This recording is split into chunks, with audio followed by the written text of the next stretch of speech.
Questions are being raised surrounding the multiple lawsuits gynecologist Dr. Kathy Frank is facing in London. In some lawsuits filed, patients claim she left them sterile, with bigger medical problems than when they first met her.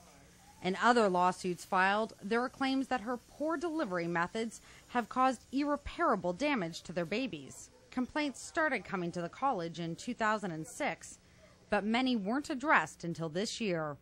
I am astonished by how long it took the college to deal with these complaints. As we've talked about, it's a 5-year lapse from beginning to end. Barbara Leggett is representing several of Frank's former patients in a series of malpractice suits.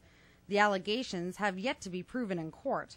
Many of those patients claim they were harmed long after complaints about Dr. Frank's practice were filed with the college, and some after the college knew Dr. Frank had some questionable practices. We have clients from that period of time. That period of time is October 2010 through September 2011. That's when Dr. Frank was still allowed to perform surgeries and deliver babies, although the college's own internal investigation determined in at least one case that Dr. Frank had a disregard for the welfare of her patients, lacked knowledge or skill, and lacked judgment.